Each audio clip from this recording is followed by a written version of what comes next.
Hey Joy, how you doing today? Good to see you. Pleasure is all mine. Excellent, excellent. How's your day been so far? Great. Yeah, I'm still at work, but yeah, we got time for this. Excellent, excellent. Good to hear it. Yeah, so let the viewers know who you are, what you do, and why you do it, Joy. Okay. So, hello everyone. I go by the name Koigi Joy. I'm a counseling psychologist. I'm also a mental health advocate and a psychoeducator. So, primarily, what do? I help my people, my community, and the people around me through offering therapy. And through the psychoeducation, I'm able to pass down the knowledge that I know to the people around me through the social medias, through such platforms as well. And apart from that, a founder of Rays of Joy. Yes, so basically, yeah, that's what we do in this organization. And sorry for that. No And problem. yeah, so what do I love? What are my interests? I really love music. I consider myself a melophile to some extent, and I believe in the power that music holds, the diversity, and socially, I'm a daughter, I'm a sister, I'm a friend, and I'm Kenyan. Yeah, so I'm from down here in Africa, particularly in Kenya, Kiambu. So that's who I am.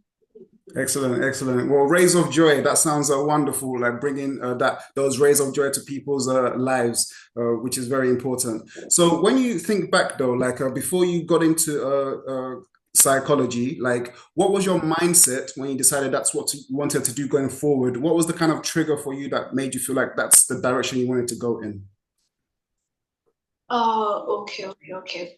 So I actually did not know of this course by the time I was done with my high school. Because in Kenya, psychology and mental health has not really been an area of effort. So by the time I was clearing, I was not really informed about it.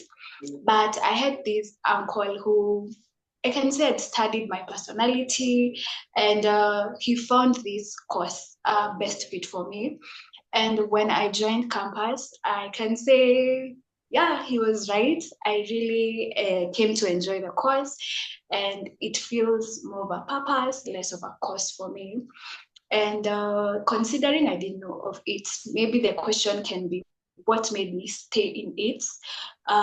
Considering I could have diverted into other courses, I can say it's because it's all about the people, service to the people and getting to experience people in their rawest form because therapy is really a lot and it takes a lot of courage to see people being vulnerable with you, people sharing their story with you.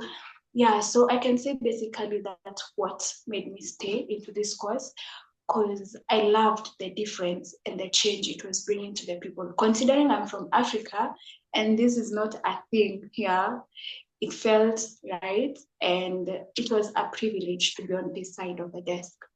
Excellent, excellent. Now, as you know, at Mate Coach, we like to dive deep into the mental health within relationships that people go through. And you are studying counseling psychology, you deal a lot with mental health. So when you look back at like, your like relationships that you've had like in the past, like when you look at the struggles that you went through in those relationships, what were those struggles like and how did you navigate through those to get to where you are now? Okay, thank you. Um, First of all, being a psychologist does not mean or does not ascertain me to not experiencing these problems. The advantage with this, it helps me maneuver this in a better way because I am informed. And in my relationships, it's been a tussle because I can say the primary problem or the primary constant strain I have identified is in backgrounds. We believe that people are who they are mostly because of nature.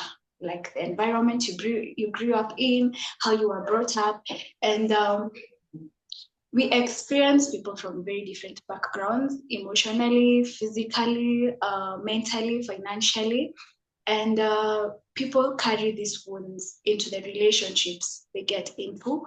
People fear the vulnerability of maybe being judged, maybe not being understood.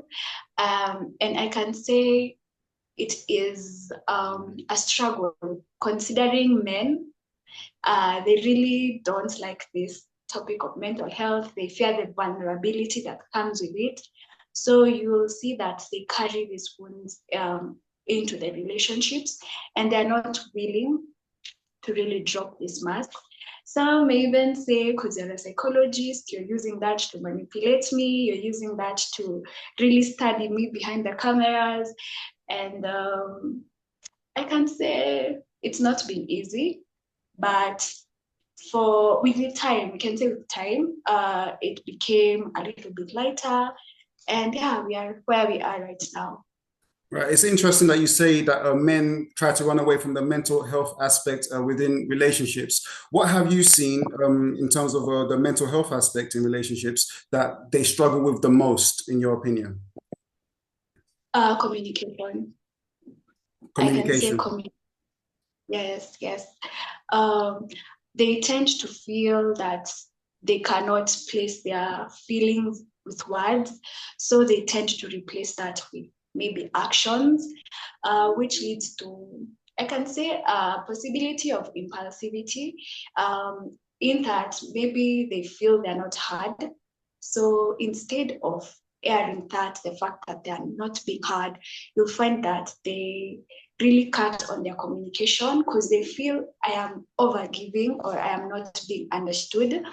Another factor, you can find that they will withdraw to other activities, and sadly some to drugs, because they feel like their depression or their anxiety will be reduced to a certain level. And some you can even find they call off the relationships in total because they feel they have no voice. But the thing is, it's not that they do not have a voice, it's the fact that they do not air what they're feeling, they do not air their emotions. So they just close it off.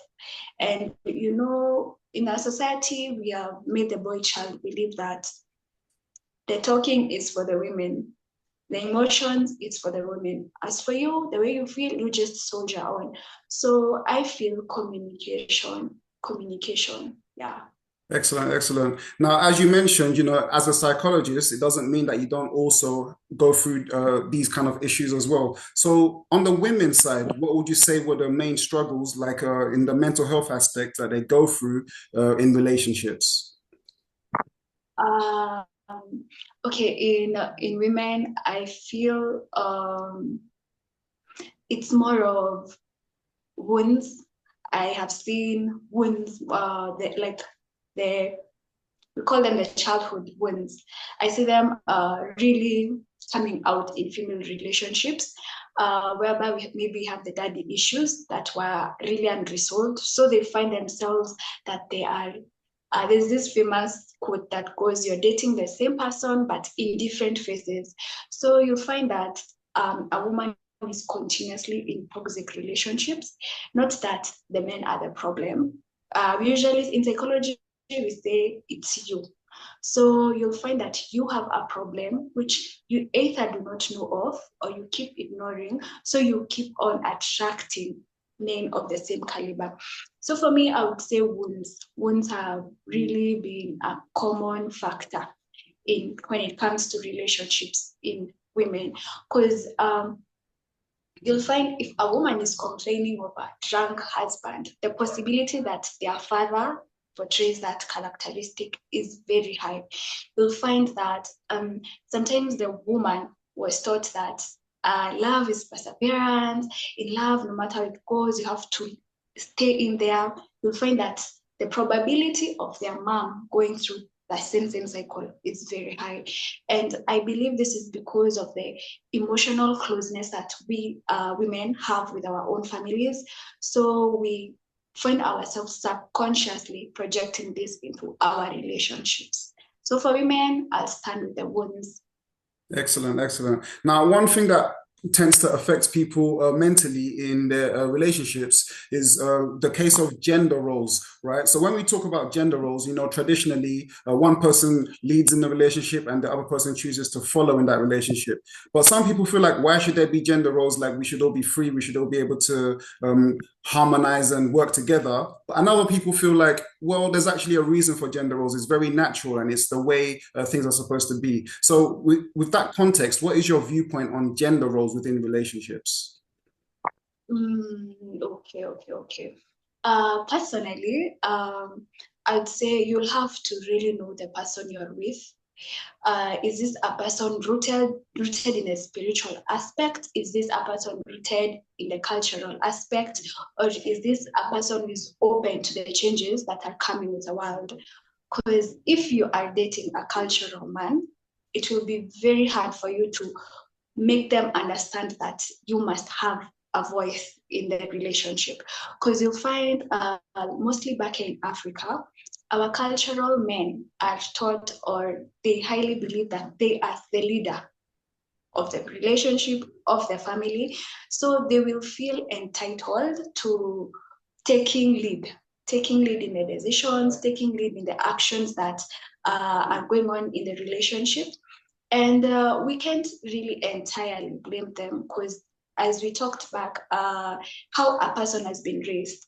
So this is just coming forward about this person. So you really have to know the type of person you are dating. And that's why I really advocate for courtship, because this is the period you get to totally understand. So that when you're getting to a relationship, you don't get shocked and flabbergasted like 2 years or months into. You will know who this person is from the very beginning. But from a personal viewpoint, me as Joy, not a counseling psychologist, I'd say there should not be gender roles, because I believe we are here to complement each other. So in as much as you are the man, I am the neck. So there are times that you will not have it all together, and it is my duty to come in and help. And so as well, because I believe there's this 80-20 rule, but there's sometimes you even can't bring that 20 or you can't bring 50. So as a good partner, you're supposed to come in with 100. But when we bring in the gender roles, there will be a very big imbalance in all aspects, emotionally, financially, sometimes mentally. Yeah. So as for me, I don't advocate for gender roles. Right, right. Okay. So, like, when we look at like women that don't necessarily advocate for gender roles, they want to be more independent and things like that. And, sometimes they can find a man that understands that kind of mindset and wants to kind of work with them within that. But would you say it's natural for a woman to be attracted to a man that's able to take the lead, or do you feel like that's just a social construct? It's natural. It's very natural, considering even our hormonal balance, the biomedical way. So it's very natural. So I usually find that aspect also very psychological, because for a young girl who was raised with the man taking the lead, but the man ended up abusing the lead, she will restrain from the gender role. So she'll be more of the Miss Independent in her later life. But as a girl who watched this flourish and do well and in a very healthy way, yeah, she will go for it. And yeah, she will want a man who leads by her side. But if she witnessed the other way around, she'll not be in for it. So it's very psychological, and also the people around that person as well. The nurture, if this girl grew up with, maybe we can say, single moms who are independent by themselves, or women who are married but were still independent, the aspect of being independent will be implanted in them subconsciously. So for them, they will not look for that man who takes the lead. They will look for that man who compliments them. I can say they can be themselves, they can take the lead, like they don't have to be led for them to lead. Yeah, so I feel it's psychological, nurture, and through experience. Right, excellent. So would you say that it's more of the woman not wanting the man to take advantage of his position as a leader, and that's the main reason why women that are in that want independence stay away from that kind of relationship, since it's natural for them to be attracted to a man that's a leader. So is it more of the case of just not taking advantage of that position as a man? Oh, yes. It's more of yeah, yes. Excellent, excellent, excellent. Right. So, like another thing that, in relationships that, can frustrate people and maybe even cause mental health or problems for them is when there's certain expectations within the relationship that they feel like, why am I expected to do these things, right? Sometimes it goes along with gender roles and sometimes it doesn't. But like when there's these expectations, do you feel like they are necessary in a relationship, or do you feel like people should not necessarily have expectations but go with the flow in a relationship? Or what is your viewpoint on expectations in relationships? Okay. As for me, expectations are very healthy, as long as they do not limit who you are, as long as they do not limit your dreams, as long as they do not limit your goals.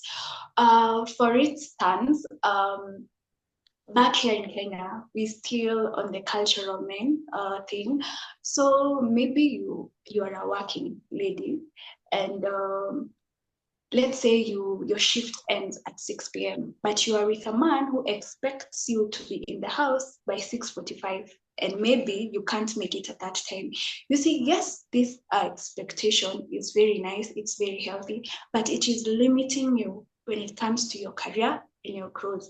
So for me, expectations are great because they give you a sense of direction, and I can also say like it gives you a system by which you can work with and around in the relationship. But when it gets to the point that it is limiting you as a person, then it starts being toxic, and that's not healthy. Yeah, excellent, excellent for sure. Like it is true that when there are expectations in a relationship, it does help you to know what to expect from your partner. But like you said, if it's limiting someone's growth, then it can become like a prison relationship rather than like a flourishing one. So yeah, that's very excellent what you said there. So some people they feel like the whole relationship thing it kind of takes away from their freedom in general, right? So they like when they look at things like monogamy, they're not sure if that's the route they want to go down because it's limiting their options, right? So they start looking at other styles of relationships, such as non-monogamy and polygamy and things like that. So, and some people say that when you get into polygamy and all those type of things, it means that there is something missing in the monogamous relationship. That's why you wanted that. Do you feel like there's any truth to that? Like when people are polygamous, do you feel like that means there's something missing in their monogamous relationship? Uh, Actually, no. I don't believe in that. What I believe when it comes to the polygamous marriages, you as the person, and I can say you as the wife or as the female in the relationship, you do not miss anything because you came there complete. You are in for it in a very complete way. Now, the person who misses something is the one who goes out searching for something else.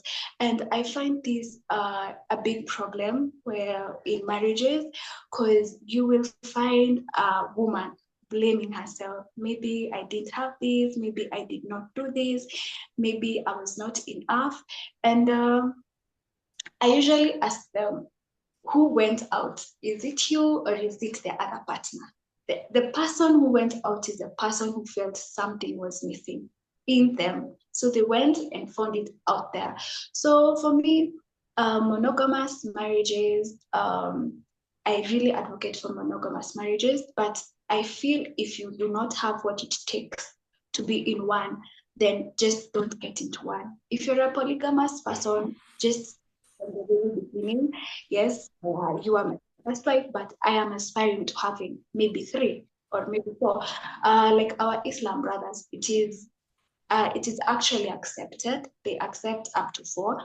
The problem is you entering into a monogamous marriage and then breaking the commitment when you are one. So be clear. Be clear of your intentions, be clear of what you want, and make your other partner know what you aspire or what is your goal within the marriage.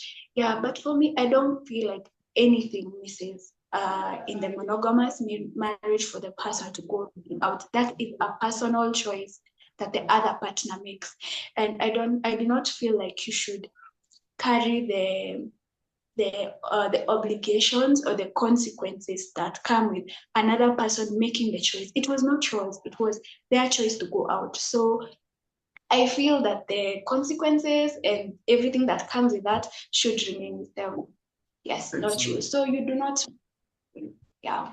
Excellent, excellent. Yeah, like you said, like honesty is the best way forward. Like, regardless of if someone want to be monogamous or polygamous, if it's honest from the beginning, it sets a clear picture for everyone involved to move forward. So yeah, that's an excellent explanation that you gave there. But now, when we look at things within relationships, like whether it's monogamous or non-monogamous, like jealousy can always arise in a relationship. For example, in a monogamous relationship, it could be, oh, I noticed that you are spending time with this person and it's making me feel some kind of way. Or in a non-monogamous situation, it could be you're spending more time with this partner than you are with me. So how can the person that's feeling these feelings of jealousy start to deal with these emotions of jealousy? And how can a person being accused of these jealous acts let their partner know that there's nothing to be jealous about?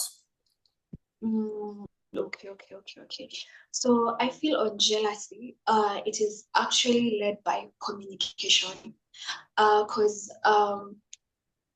if I am communicative enough to let my partner know I'll be here, I'll be with this person at this time and at this time, this is what we'll be communicating or we'll be talking about. The presence of jealousy will be very low if that is it won't be there. Because I feel jealousy comes up due to intention. I do not know what you are intending to do with this person. Is it more than business? Is it more than talks? So if you are open to communication and you are straightforward, or I can say you're open, your communication is very open. I don't see any possibilities of jealousy. And if a person, you are the one who is being accused of this jealousy acts, I feel it is also an obligation to make sure that your partner feels secure. This is, you can tag, sometimes usually say, if it's a meeting and maybe your partner is not okay, tag them along for them to go and because the moment they experience whatever is going on, the doubts tend to, I mean, they tend to. But the moment that you do not really communicate, you do not really invite them into the world that you're trying to create, obviously the feelings of jealousy will always be there. So I say for me it's communication. Communication. Yeah, in case of doubts, be there, clear them as much as you can, and don't get tired of your partner. Yeah, so communicate.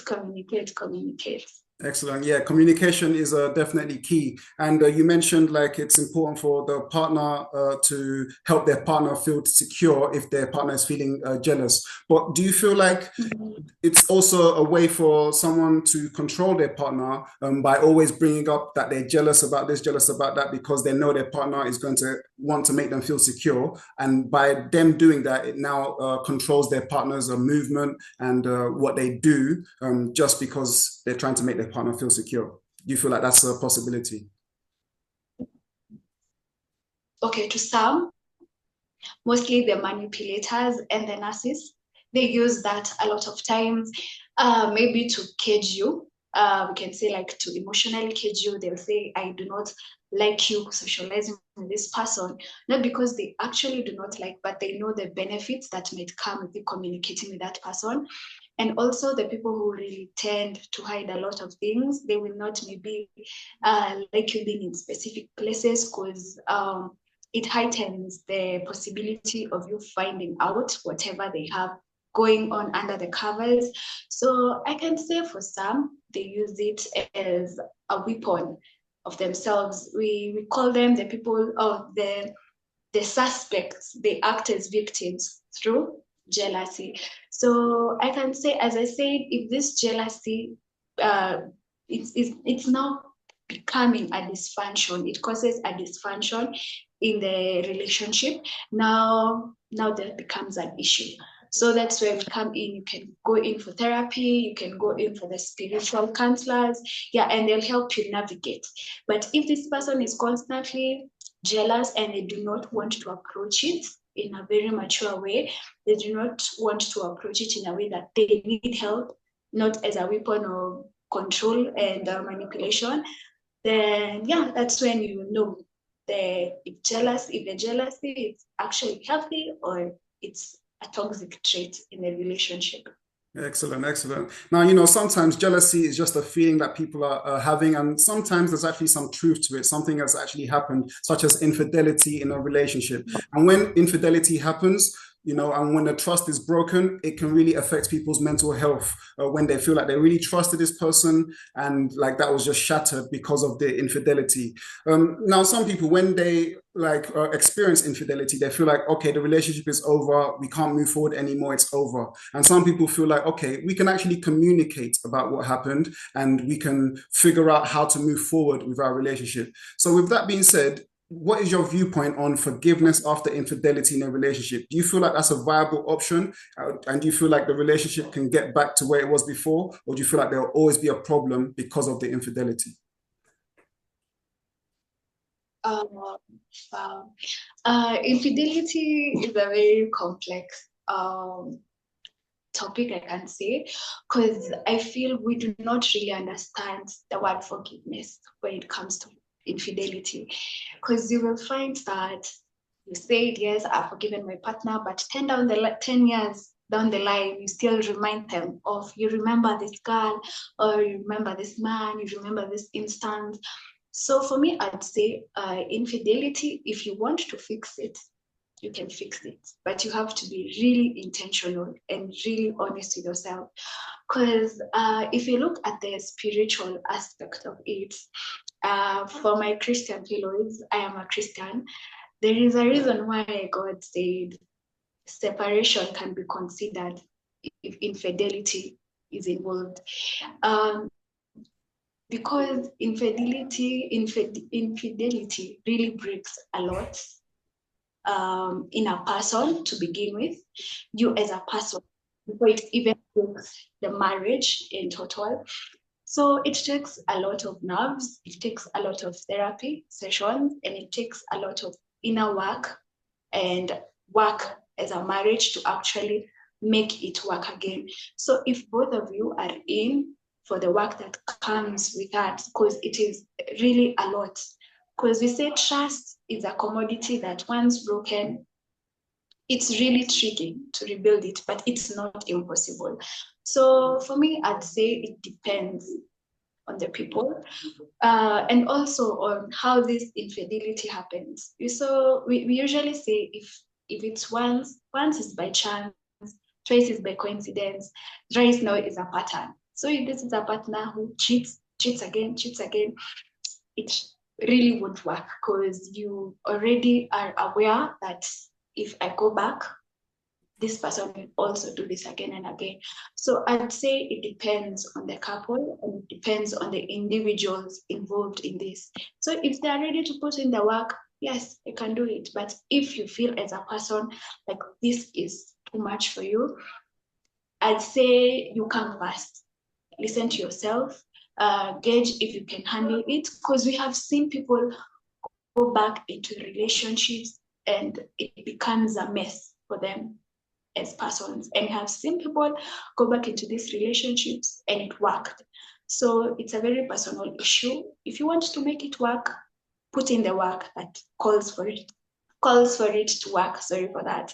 And if you do not, it's okay. It's okay to choose yourself. It's okay to choose your mental health, your mental stability, and it does not make you a failure. It does not label you as that person who did not know. So long as you did what was needed to be done, you gave your shot, you gave your best. Yeah, it's okay. Choose yourself, because at the end of the day, it takes you, and only you will understand what it feels to be in such a situation. Not me, not your parents. So if you feel it's too much, you can walk away. It is allowed. It is okay.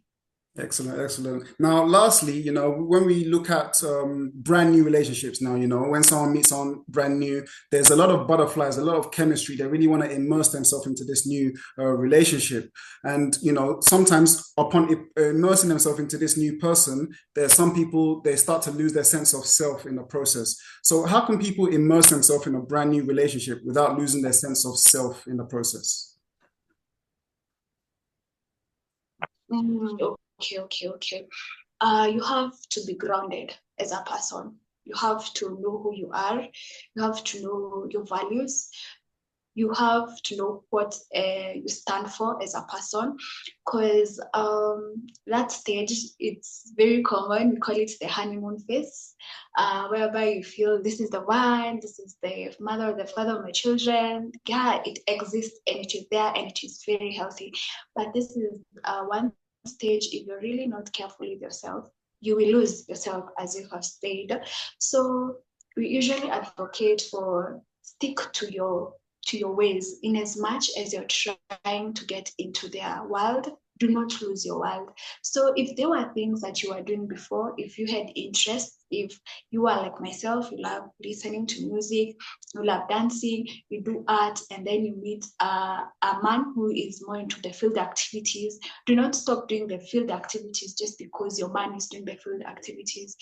Yeah, you can go find a day or two in a week, go visit him or go join him, but you also have to tend to yourself in as much as you're tending to the relationship. Yeah, so I feel the primary thing in that is be grounded and have that self-awareness, know who you are, because when you do not know who you are, you will sail to any wind that comes your way. Yeah, so that's my view on that. Excellent, excellent. Well, Joy, thank you so much for coming on. Thank you for everything that you've shared. It's been a pleasure talking to you. And for the viewers, Joy is also with us on Mates Coach. So you can find the link to her Mates Coach profile in the link below, and also the link to her socials. Once again, Joy, thank you so much for coming on. Any final words before we wrap up? Thank you so much for having me, and pleasure is all mine to be here. And as for my viewers, I'd love to tell them that in terms of relationships, it's not all about the romantic relationships. So in as much as you are applying all that you have said, know that there's so much you can apply this into your families, into your professional relationship, into your acquaintances, in each and every relationship you have. And as I have said, never be afraid to choose you. Never be afraid to choose you. So it is okay to walk away from things that do not serve you. It is okay to walk away from things that do not align with who you are. And our slogan is Rays of Joy. We say with willingness comes change. So you can change anything. You can change everything actually, in as much as you are willing to do so. Yeah, so thank you for having me once more. You're very welcome, Joy. Thank you so much.